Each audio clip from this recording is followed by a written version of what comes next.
টাকাটা হাতে আসবে তবে তো। সামনে আবার দুর্গা পুজো আছে, 10,000 টাকা করে বছরে দেব। 69 লক্ষ পরিবারকে দিয়েছি। তো আপনারা নিজেরাই শুনতে পেলেন, মাননীয় মুখ্যমন্ত্রী মমতা বন্দ্যোপাধ্যায় বেশ কিছু ঘোষণা কিন্তু করেছে পুজোর আগে, যা আপনাদের জন্য একটি বড় সুসংবাদ। কারণ এই যে ঘোষণা, এর মাধ্যমে কিন্তু বিভিন্ন প্রকল্পের টাকার বিষয়ে তিনি জানিয়ে দিয়েছেন।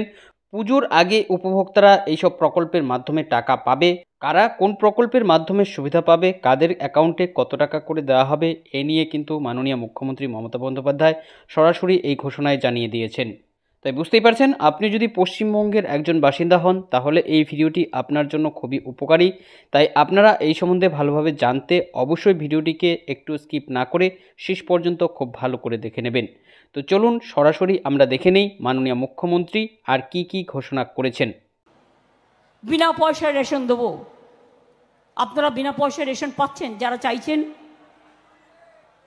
যারা চাইছেন না তাদের জন্য একটা কার্ড আছে, জাস্ট আইডেন্টিটি রাখবার জন্য। এটা আমি বুদ্ধি করে বের করেছিলাম। অনেকে রেশন তোলে না, তাদের রেশনগুলো অন্য লোক নিয়ে চলে যায়। 2 হচ্ছে, আমরা বলেছিলাম আমরা যদি 21-এ ক্ষমতায় আসি আমরা লক্ষ্মীর ভাণ্ডার করব, করেছি আমরা।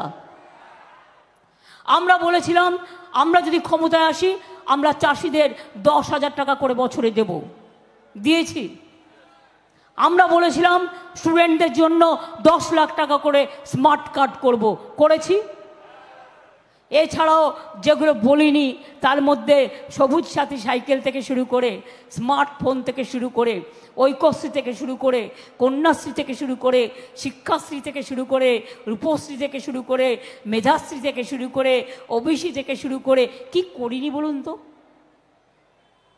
এমনকি সামাজিক সুরক্ষা যোজনায় একটা ছোট্ট দোকানদার, তার ক্ষমতা নেই, সেও যদি বিপদে পড়ে, আজকে 5 লক্ষ টাকা স্বাস্থ্যসাথী সবাইকে করে দেওয়া হয়েছে। দেব বলেছিলাম, 5 লক্ষ টাকা স্বাস্থ্যসাথী সবাই পাচ্ছেন। আর গভর্নমেন্ট হসপিটালেও বিনা পয়সায় চিকিৎসাও হয়, অনেক সময়, ম্যাক্সিমাম সময় হয়। ফেয়ার প্রাইস ডায়াগনস্টিক সেন্টার করে দিয়েছি। বাইরে একটা হার্ট অপারেশনের জন্য স্টেন কিনতে যান 1.5 লাখ লাগবে, আর ওখানে কিনতে গেলে 30,000-এ পাবেন। কত করা হয়েছে? প্রত্যেকটা সাব ডিভিশনে আইসিসিউ করা হয়েছে। মনে রাখবেন 1947 থেকে 1911 পর্যন্ত বাংলায় মাত্র 12টা ইউনিভার্সিটি ছিল, আর আমাদের এই 10 বছর 11 বছরের মধ্যে এটা হয়ে গেছে প্রায় 45টা। 43টা মাল্টি সুপার হসপিটাল তৈরি হয়েছে, মেডিকেল কলেজ তৈরি হয়েছে। আপনারা জানেন একটা রেড বলি, সোশিও ইকোনমিক ডেভেলপমেন্টের সূচক যেগুলোকে বলা হয়, ইনস্টিটিউশন ডেলিভারি।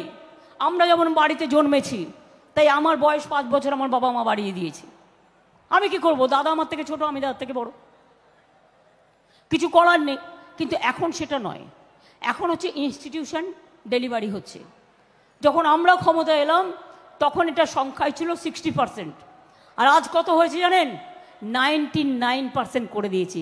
বলুন তো, is it not a credit? Specially isolated দ্বীপ এরিয়া, আইসোলেটেড এরিয়া, বন প্রান্তর, অরণ্য, পাহাড়, কত জায়গা আছে, সেখানে আমরা কি করেছি? আমরা ওয়েটিং হার্ট করেছি।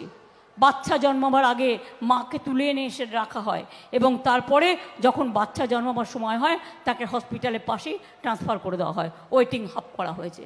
কখনো কেউ ভাবতে পেরেছে এই কথাগুলো? আমারও সবসময় বলার সুযোগ হয় না। আপনারা কি জানেন, যদি কোনো মা বাচ্চাকে জন্ম দিতে গিয়ে মারা যায়, সেই বাচ্চাটি একটু দুধ পায় না খেতে, সেটাও ভেবেছি আমরা। এবং মধুর স্নেহ নামে আমরা পিজি হসপিটালে একটা ব্যাংক করেছি, মিল্ক ব্যাংক, এবং সেটাতে নতুন বাচ্চারা জন্মাবার সময় যদি তার মা মারা যায়, সে অন্য মায়েরা দুধ দান করে, সেখান থেকে বাচ্চাদের আমরা দুধটা খাওয়াই, যাতে তারা বেঁচে থাকে, বড় হয়, ভালো থাকে। চোখের আলো, কত মানুষ আছে ক্যাটারা অপারেশন করতে হয়, রেটিনা দেখতে হয়, পাওয়ার কম বেশি আছে, চোখের আলোটা পর্যন্ত আমরা দিই। এমন কিছু নেই যা করিনি। আমার শুধু একটাই কাজ বাকি আছে, বিজেপিটাকে হাঁটানো। তার তারপরে লড়াইটা বুঝে নেবো, লড়াই আমায় চিরজীবনই করতে হবে। কিন্তু মনে রাখবেন, আজকে উনি যে কাজগুলো বলেছেন, লুটের ধন ফেরত দেবো, তোমরা তো নিজেরাই লুটেরা বিজেপি, তুমি কার ধন ফেরত দেবে কাকে? পরের ধনে পোদ্দারি করে দেশটাকে বিক্রি করে দিয়েছো, দেশের ইকোনমি বিক্রি করে দিয়েছো, লজ্জা করে না? আজকে ITI এর ছেলেমেয়েরা সবচেয়ে বেস্ট, তাদের মধ্যেও 30% চাকরি পায়নি। লজ্জা করে না মোদিজি? আপনার তো ছেড়ে দিয়ে চেয়ার থেকে সরে গিয়ে আপনার ওই দেবতার মন্দিরে ঢুকে দেওয়া উচিত ছিল, যখন আপনি দেবতা। বাংলার দিকে তাকাবেন না, কথা বলবেন না।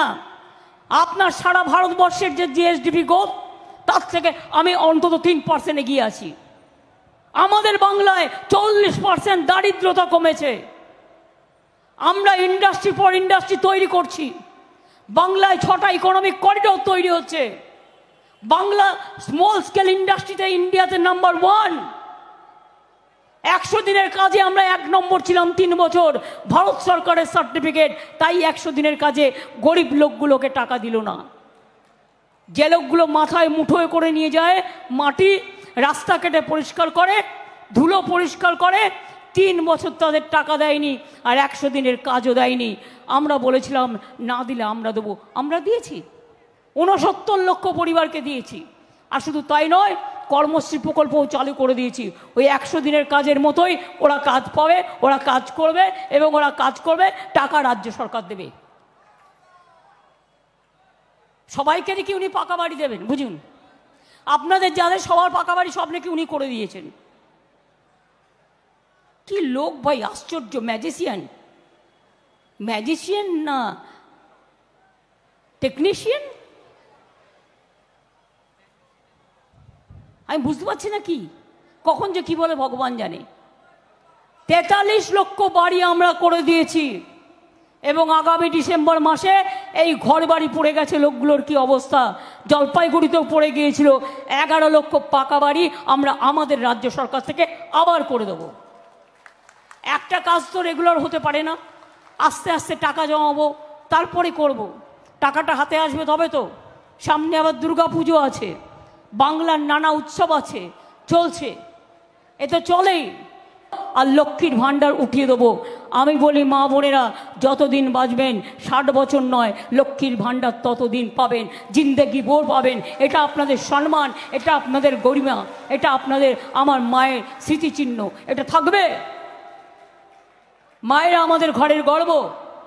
ভাই বোনেরা না থাকলে সংসারে একতা আসে না, রাখি বন্ধন হয় না, ভাইফোঁটা হয় না। তাই সবাইকেই প্রয়োজন।